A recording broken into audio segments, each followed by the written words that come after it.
Assalamualaikum warahmatullahi wabarakatuh. Halo semuanya, jumpa lagi sama aku Lala Raudatul Salamah yang biasa teman-teman panggil Lala ya kan.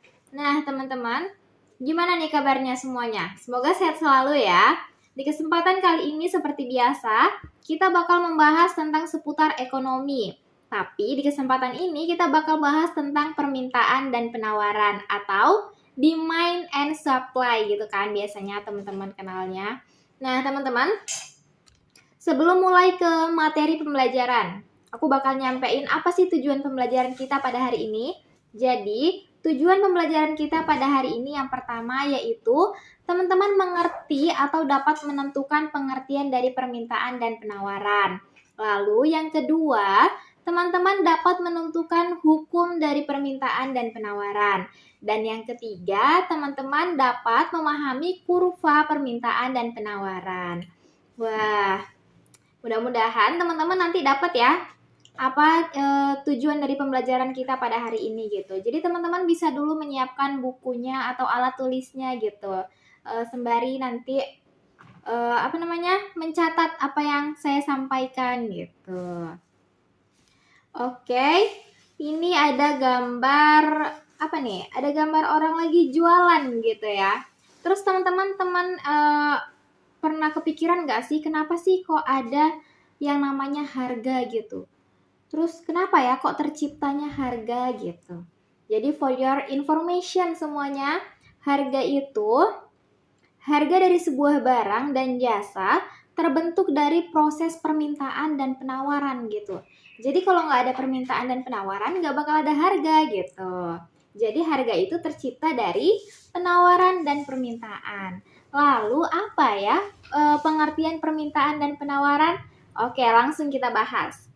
Jadi permintaan itu adalah keinginan yang disertai oleh kemampuan untuk membeli barang dan jasa pada tingkat harga dan waktu tertentu. Gimana? Bisa dipahami? Permintaan adalah keinginan, maksudnya itu keinginan dari konsumen, keinginan dari kita yang disertai oleh kemampuan untuk membeli barang dan jasa pada tingkat harga dan waktu tertentu.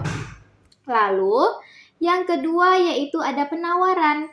Penawaran adalah barang dan jasa yang tersedia dan dapat ditawarkan produsen kepada konsumen pada tingkat harga dan waktu tertentu.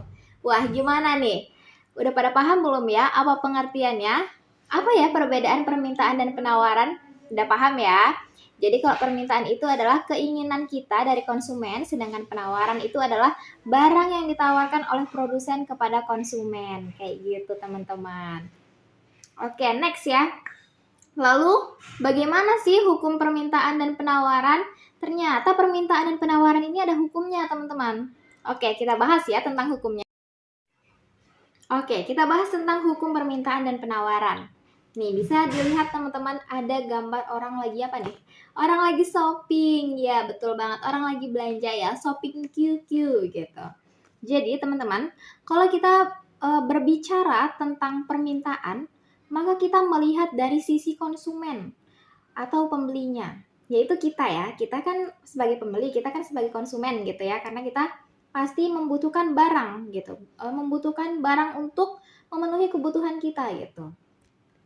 Lalu, kalau dari permintaan itu, jika harga naik, maka permintaannya turun. Wah, kira-kira apa ya? Gimana teman-teman? Jika harga naik, maka permintaannya turun. Nah, tahu contohnya enggak? Oke, aku contohin ya seperti ini. Kalau harga naik, maka permintaan turun. Kita anggap aja cabai di pasar tradisional ya kan? Biasanya kita beli cabai ini harganya 60.000 sekilo. Tapi tiba-tiba jadi 100.000 per kilo. Tentu permintaan kita diturunkan dong ya kan, karena harga naik. Jadi kita mengurangi belanja cabai yang biasanya kita beli sekilo ya, jadinya setengah kilo gitu kan, untuk dihemat-hemat gitu. Terus sebaliknya nih, jika harga turun maka permintaannya naik.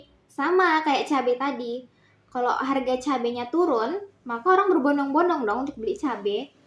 Karena takut besok naik lagi harganya gimana. Jadi mumpung murah, mumpung harganya turun, kita beli cabai untuk stok di kulkas gitu. Kan jadinya hemat ya kan untuk kita gitu. Next. Oke, next. Wah, bisa dilihat nih ada gambar apa nih teman-teman? Ya, betul banget. Ada gambar seorang produsen yang menghasilkan barang dan jasa. Nah, kalau kita berbicara tentang penawaran, maka kita bahasnya melihat sisinya itu dari sisi produsennya, teman-teman. Kalau permintaan kan tadi sisi dari konsumennya ya, sedangkan penawaran itu kita melihat dari sisi produsennya. Wah, gimana tuh maksudnya, Miss? Oke, kita bahas ya. Nah ya, kalau di penawaran itu, jika harga naik, maka penawarannya naik. Jadi, maksudnya itu gini, jika harganya naik, maka si produsen ini akan menambahkan produk atau barang jasa yang dihasilkan guna mendapatkan keuntungan yang sebesar-besarnya. Contohnya apa ya? Contohnya seperti ini. Misalkan mau hari raya, ya kan? Hari raya tuh semua naik ya harga-harga kue. Harga kue naik karena apa? Permintaannya memang lagi dibutuhkan banget teman-teman. Jadi karena harga naik, ini wah kesempatan nih. Semua barang dan jasa dihasilkan sebanyak-banyaknya guna mendapatkan keuntungan gitu. Karena memang bakal laku barang itu gitu. Dia sudah memprediksikannya gitu. Karena kan itu momentum ya hari raya itu gitu. Jarang-jarang ya ada hari raya gitu kan. Setahun sekali atau setahun 2 kali gitu. Nah, dan sebaliknya teman-teman, jika harga turun maka penawaran turun. Maksudnya gini, kalau harga turun, barang yang ditawarkan oleh produsen itu akan menurun juga yang akan dipasarkan. Karena ini nih untuk mengurangi kerugian gitu teman-teman. Oke, kita next ya ke materi selanjutnya yaitu tentang kurva penawaran dan permintaan. Nah, di sini teman-teman bisa lihat ada price, ada kuantitas, ada garis diamond, ada garis supply juga. Nah, teman-teman, kalau yang di garis permintaan kayak gini dia. Nih, harganya 5.000, terus garisnya menurun ke 50. Maksudnya itu, kalau harganya naik, maka permintaan dari masyarakat juga akan menurun, ya kan? Nah, makanya garisnya miring ke bawah nih yang D, diamond. Terus yang garis penawaran yang supply, nih, dia akan naik. Jadi naiknya itu kalau harganya naik, maka penawaran yang akan ditawarkan oleh produsen juga akan naik gitu teman-teman. Gimana? Udah agak jelas belum nih tentang kurvanya? Tentang kurva permintaan dan penawaran. Nah, oke teman-teman. Sekian aja ya, sekian dulu materi hari ini. Jika teman-teman ada kesulitan atau ada kendala belajar, bisa hubungi Miss mungkin melalui WA atau melalui Telegram gitu ya. Sekian dulu materi kita, pertemuan kita pada hari ini.